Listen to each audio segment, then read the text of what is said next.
Vietnam युद्ध 1955 से 1975। Vietnam युद्ध की पृष्ठभूमि और कारण। वियतनाम युद्ध एक लंबा और महंगा संघर्ष था जो 1955 से 1975 तक हुआ था। यह उत्तरी वियतनाम के नेतृत्व में कम्युनिस्ट ताकतों और दक्षिण वियतनाम और अमेरिका के नेतृत्व में कम्युनिस्ट विरोधी ताकतों के बीच लड़ा गया था। यह संघर्ष ऐतिहासिक, राजनीतिक और वैचारिक कारकों के एक जटिल समूह से उभरा जिसने सदियों तक इस क्षेत्र को आकार दिया। वियतनाम पर अपने अधिकांश इतिहास के लिए विदेशी शक्तियों द्वारा शासन किया गया था, जिसमें चीन, फ्रांस और जापान शामिल थे। 19वीं शताब्दी के उत्तरार्ध और 20वीं शताब्दी की शुरुआत में वियतनामी राष्ट्रवादियों ने फ्रांसीसी औपनिवेशिक शासन से स्वतंत्रता के लिए आंदोलन करना शुरू कर दिया। द्वितीय विश्व युद्ध के बाद हो ची मिन्ह के तहत कम्युनिस्ट बलों ने फ्रांस से स्वतंत्रता की घोषणा की और उत्तर में वियतनाम के लोकतांत्रिक गणराज्य की स्थापना की। इस बीच संयुक्त राज्य अमेरिका ने दक्षिण वियतनाम में एक अलग गैर कम्युनिस्ट सरकार की स्थापना का समर्थन किया। उत्तर और दक्षिण वियतनाम के बीच संघर्ष जल्दी से सोवियत संघ और चीन के नेतृत्व में कम्युनिस्ट ब्लॉक और संयुक्त राज्य अमेरिका के नेतृत्व में पश्चिमी शक्तियों के बीच एक छद्म युद्ध बन गया। दोनों महाशक्तियों के बीच शीत युद्ध की प्रतिद्वंदिता ने संघर्ष को बढ़ावा दिया और इस क्षेत्र में अमेरिकी भागीदार को प्रेरित किया। अमेरिका 1950 और 1960 के दशक के दौरान वियतनाम में तेजी से शामिल हो गया, जिसने दक्षिण वियतनामी सरकार का समर्थन करने के लिए सैन्य सलाहकार और उपकरण भेजे। हालांकि वियतनाम में स्थिति तेजी से बिगड़ी। कम्युनिस्ट बलों ने दक्षिण में अमेरिका समर्थित सरकार के खिलाफ गुरिल्ला अभियान शुरू किया। एक कम्युनिस्ट गुरिल्ला बल वियत कांग ने हिट एंड रन रणनीति को नियोजित किया और घने जंगल के इलाके का उपयोग अपने लाभ के लिए किया। जवाब में अमेरिका ने युद्ध में अपनी भागीदारी बढ़ा दी। वियतनाम में लड़ने के लिए सैकड़ों हजारों सैनिकों को भेजा। अमेरिकी सेना ने गुरिल्ला विद्रोह का मुकाबला करने के लिए पारंपरिक युद्ध रणनीति जैसे बमबारी अभियान और खोज और विनाश मिशन का उपयोग किया। हालांकि ये रणनीतियां वियतनाम कांग के खिलाफ अप्रभावी साबित हुईं, जो अमेरिकी बलों से बचने और अमेरिकी ठिकानों और सैनिकों पर आश्चर्यजनक हमले करने में सक्षम थीं। वियतनाम युद्ध संयुक्त राज्य अमेरिका में एक अत्यधिक विवादास्पद संघर्ष था, जिसमें कई अमेरिकी संघर्ष में अमेरिकी भागीदारी की आवश्यकता और नैतिकता पर सवाल उठाते थे। 1960 के दशक में युद्ध का विरोध बढ़ गया। युद्ध विरोधी आंदोलन और संघर्ष की मीडिया कवरेज द्वारा कुछ हद तक ईंधन दिया गया। वियतनामी गांवों को जलाने वाले अमेरिकी सैनिकों की तस्वीरें और माई लाई नरसंहार, जिसमें अमेरिकी सैनिकों ने सैकड़ों वियतनामी नागरिकों की हत्या कर दी थी, ने युद्ध के खिलाफ जनमत को बदलने में मदद की। वियतनाम में संघर्ष वर्षों तक घसीटा गया, जिसमें कोई स्पष्ट अंत नहीं था। अंत में 1973 में पेरिस शांति समझौते पर हस्ताक्षर किए गए, जिससे संघर्ष में अमेरिकी भागीदारी समाप्त हो गई। हालांकि उत्तर और दक्षिण वियतनाम के बीच लड़ाई जारी रही और 1975 में उत्तर वियतनामी बलों ने दक्षिण वियतनाम की राजधानी साइगोन को खत्म कर दिया। युद्ध के अंत और कम्युनिस्ट शासन के तहत वियतनाम के एकीकरण को चिन्हित किया। अमेरिकी संलिप्तता और वृद्धि।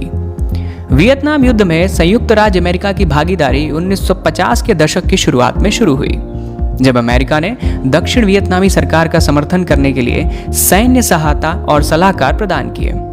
हालांकि 1960 के दशक में अमेरिकी भागीदारी काफी बढ़ गई, क्योंकि संघर्ष तेज हो गया और अमेरिका ने क्षेत्र में सैकड़ों हजारों सैनिकों को प्रतिबद्ध किया।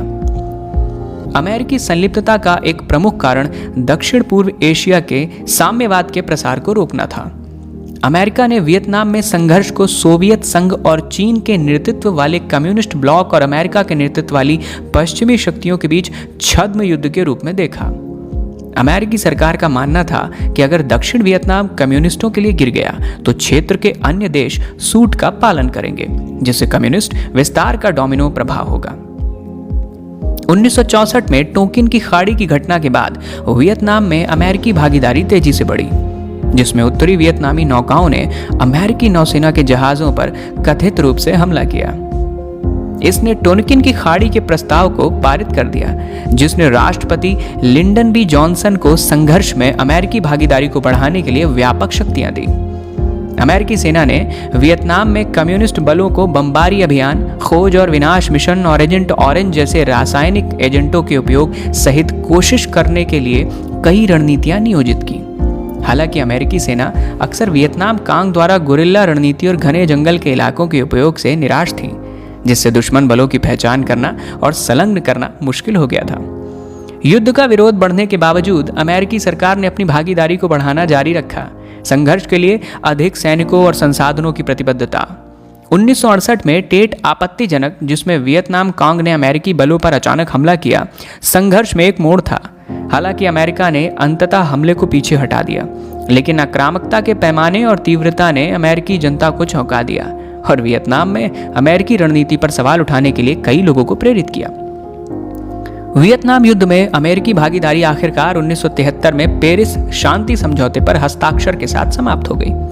अमेरिका ने क्षेत्र से अपने सैनिक को वापस ले लिया और संघर्ष उत्तर और दक्षिण वियतनाम के बीच संघर्ष में बदल गया।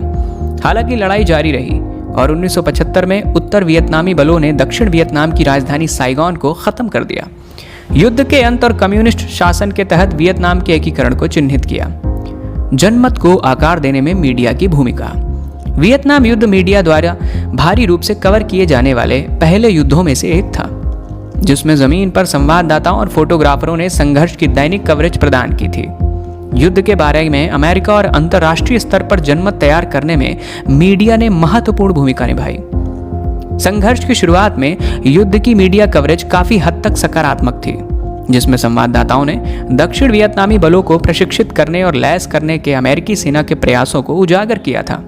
हालांकि जैसे जैसे युद्ध बढ़ता गया और अमेरिका ने संघर्ष के लिए अधिक सैनिकों और संसाधनों को प्रतिबद्ध किया, मीडिया कवरेज तेजी से महत्वपूर्ण हो गया। पत्रकारों ने युद्ध की वास्तविकताओं का दस्तावेजीकरण करना शुरू कर दिया, जिसमें अमेरिकी सैनिकों द्वारा भारी हताहतों का सामना करना पड़ा। वियतनामी गांवों का विनाश और नेपलम और एजेंट ऑरेंज जैसे विवादास्पद रणनीति का उपयोग शामिल था। वियतनाम युद्ध के मीडिया कवरेज ने अमेरिका में जनमत पर महत्वपूर्ण प्रभाव डाला। कई अमेरिकी युद्ध के प्रयास से तेजी से निराश हो गए। वियतनामी गांवों को जलाने वाले अमेरिकी सैनिकों की तस्वीरें और माई लाई नरसंहार, जिसमें अमेरिकी सैनिकों ने सैकड़ों वियतनामी नागरिकों की हत्या कर दी थी, ने युद्ध के खिलाफ जनमत को बदलने में मदद की। जैसे जैसे युद्ध पर घसीटा गया, संघर्ष का विरोध बढ़ता गया।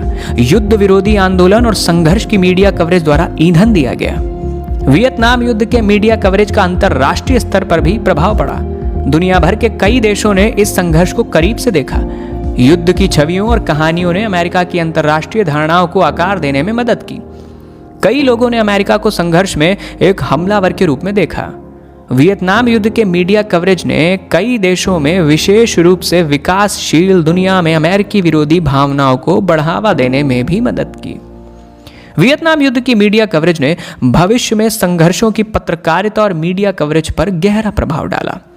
वियतनाम युद्ध ने जनमत को आकार देने के लिए मीडिया की शक्ति और संघर्षों के सटीक और निष्पक्ष कवरेज प्रदान करने के महत्व को उजागर किया। वियतनाम युद्ध ने सरकारी कार्यों की जांच में वृद्धि की और संघर्षों को कवर करने वाले पत्रकारों के लिए सुरक्षा में वृद्धि की। कुल मिलाकर मीडिया ने वियतनाम युद्ध के बारे में जनमत को आकार देने में महत्वपूर्ण भूमिका निभाई, संघर्ष की वास्तविकताओं को उजागर किया और युद्ध के प्रयास के विरोध को बढ़ावा दिया।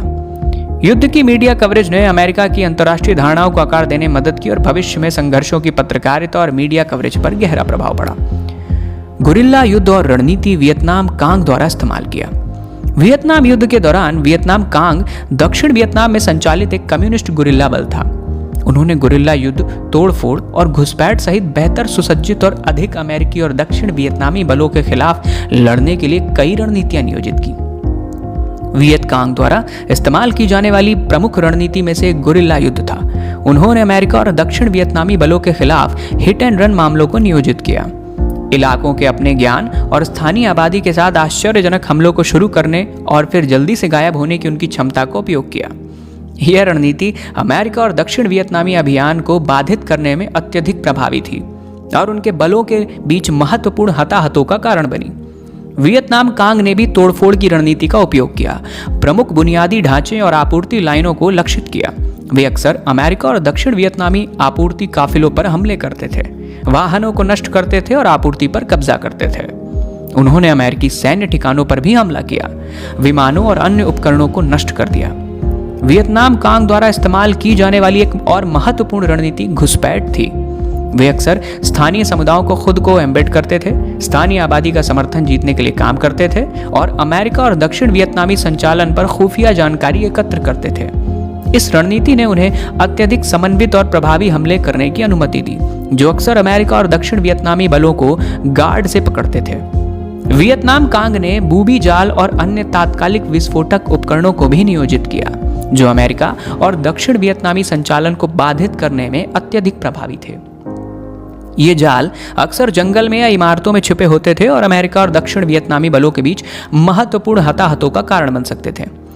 वियतनाम द्वारा कांग गुरिल्ला रणनीति का उपयोग अत्यधिक प्रभावी साबित हुआ, क्योंकि अमेरिका और दक्षिण वियतनामी बलों ने घने जंगल के इलाके में दुश्मन बलों की पहचान करने और संलग्न करने के लिए संघर्ष किया। वियतनाम कांग की स्थानीय आबादी के साथ मिश्रण करने की क्षमता और उनके आश्चर्यजनक हमले और हिट एंड रन रणनीति के उपयोग ने अमेरिका और दक्षिण वियतनामी बलों के लिए संघर्ष में ऊपरी हाथ हासिल करना मुश्किल बना दिया। स्थानीय जनता का समर्थन हासिल करने के लिए वियतनाम कांग की रणनीति भी बेहद कारगर रही। उन्होंने किसानों और अन्य ग्रामीण समुदायों का समर्थन जीतने के लिए काम किया, उन्हें भोजन और चिकित्सा देखभाल और स्कूल और अन्य बुनियादी ढांचों का निर्माण प्रदान किया। इस दृष्टिकोण ने ग्रामीण क्षेत्रों में वियतनाम कांग के लिए एक मजबूत समर्थन आधार बनाने में मदद की और अमेरिका और दक्षिण वियतनामी बलों के लिए स्थानीय आबादी का विश्वास और समर्थन हासिल करना मुश्किल बना दिया। पेरिस शांति समझौते और युद्ध का अंत। पेरिस शांति समझौते 1973 में हस्ताक्षरित समझौतों का एक सेट था, जो वियतनाम युद्ध के अंत को चिन्हित करता था। समझौते पर संयुक्त राज्य अमेरिका, दक्षिण वियतनाम, उत्तरी वियतनाम और वियतनाम कांग द्वारा हस्ताक्षर किए गए थे और इन दलों के प्रतिनिधियों द्वारा पेरिस में बातचीत की गई थी। समझौते में युद्ध विराम की मांग की गई और वियतनाम से सभी अमेरिकी सैन्य कर्मियों को वापस बुला लिया गया।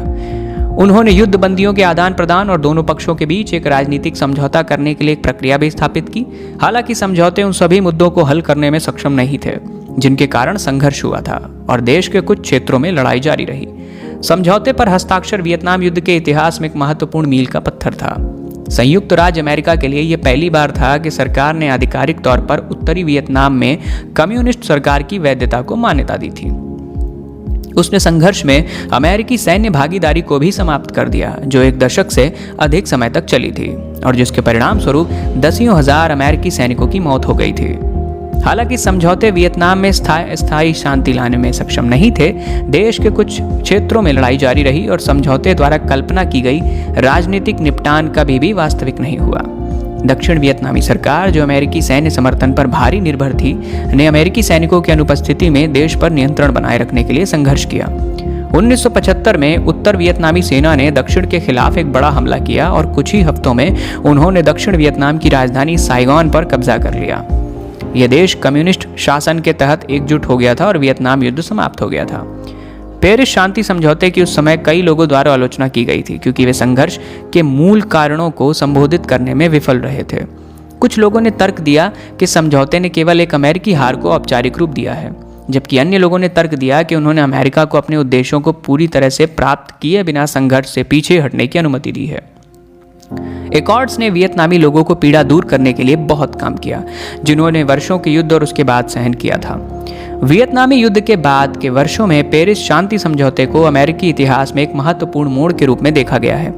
उन्होंने एक विभाजनकारी और महंगे संघर्ष के अंत को चिन्हित किया, जिसने अमेरिकी समाज को गहराई से प्रभावित किया था, और उन्होंने अमेरिकी विदेश नीति के एक नए युग का मार्ग प्रशस्त किया, जो सैन्य हस्तक्षेप के बजाय कूटनीति और बातचीत पर केंद्रित था। समझौते ने संघर्षों के शांतिपूर्ण समाधान की मांग के महत्व और सैन्य बल का उपयोग करने के किसी भी निर्णय में युद्ध की मानव लागत पर विचार करने की आवश्यकता के बारे में एक अनुस्मारक के रूप में भी कार्य किया। वियतनाम युद्ध की विरासत और अमेरिकी विदेश नीति पर इसका प्रभाव। वियतनाम युद्ध की सबसे महत्वपूर्ण विरासतों में से एक यह था कि इसने अपने सैन्य और राजनीतिक संस्थानों में अमेरिकी विश्वास को तोड़ दिया। युद्ध को एक आवश्यक और सुविधाजनक संघर्ष के रूप में अमेरिकी जनता को बेच दिया गया था, लेकिन इसके बजाय यह एक लंबा और महंगा गतिरोध बन गया था। युद्ध की विफलता ने अमेरिकी सैन्य शक्ति की सीमाओं को उजागर किया और विदेश नीति को प्रबंधित करने की सरकार की क्षमता के साथ व्यापक निराशा का कारण बना। वियतनाम युद्ध ने अमेरिकी समाज पर भी गहरा प्रभाव डाला, जिससे विरोध और सामाजिक उथल पुथल की लहर फैल गई, जो 1970 के दशक तक जारी रही। युद्ध के कारण पारंपरिक सामाजिक मानदंडों में टूट पड़ गया और प्राधिकरण पर सवाल उठने लगे, क्योंकि युवाओं और अन्य हाशिए के समूहों ने सरकार की नीतियों के खिलाफ प्रदर्शन किया। युद्ध ने नस्ल, वर्ग और लिंग जैसे मुद्दों पर अमेरिकी समाज में गहरे विभाजन को भी उजागर किया, क्योंकि युद्ध में लड़ने वालों में से कई श्रमिक वर्ग या अल्पसंख्यक पृष्ठभूमि से थे। वियतनाम युद्ध का अमेरिकी विदेश नीति पर भी महत्वपूर्ण प्रभाव पड़ा, जिससे प्रत्यक्ष सैन्य हस्तक्षेप से दूर और हस्तक्षेप के अधिक गुप्त रूपों की ओर बदलाव आया। युद्ध ने अमेरिकी सैन्य शक्ति की सीमाओं को दिखाया था और सरकार ने अपने विदेश नीति लक्ष्यों को प्राप्त करने के लिए प्रॉक्सी बलों का समर्थन करने और आर्थिक और राजनयिक दबाव का उपयोग करने पर अधिक ध्यान केंद्रित करना शुरू किया था। यह बदलाव 1980 के दशक में मध्य अमेरिका में कम्युनिस्ट विरोधी ताकतों के लिए अमेरिकी सरकार के समर्थन के साथ साथ 2000 के दशक में मध्य पूर्व में ड्रोन हमलों और लक्षित हत्या के अन्य रूपों में उपयोग में स्पष्ट था। वियतनाम युद्ध की एक और विरासत यह थी कि इसने सरकार और मीडिया संस्थानों के बढ़ते संदेह में योगदान दिया। युद्ध को एक आवश्यक और सुविधाजनक संघर्ष के रूप में अमेरिकी जनता को बेच दिया गया था, लेकिन इसके बजाय यह एक लंबा और महंगा गतिरोध बन गया था। कई अमेरिकियों ने युद्ध में जाने के लिए सरकार के उद्देश्यों और संघर्ष के बारे में मीडिया रिपोर्टों की सटीकता पर सवाल उठाना शुरू कर दिया। इस संदेह ने सरकार और मीडिया संस्थानों के प्रति अमेरिकी दृष्टिकोण को आकार देना जारी रखा है। आज कई लोग इन संस्थानों के प्रति गहरा अविश्वास व्यक्त किया है। अंत में वियतनाम युद्ध ने अन्य देशों, विशेष रूप से एशिया में अमेरिकी संबंधों पर गहरा प्रभाव डाला। कई एशियाई देशों में युद्ध गहरा अलोकप्रिय रहा था और इसकी विरासत ने क्षेत्र में संयुक्त राज्य अमेरिका की धारणाओं को आकार देना जारी रखा है। कई एशियाई इस युद्ध की अमेरिकी आक्रामकता और साम्राज्यवाद के उदाहरण के रूप में देखते हैं और इससे अमेरिका के प्रति लंबे समय से अविश्वास की भावना पैदा हुई है।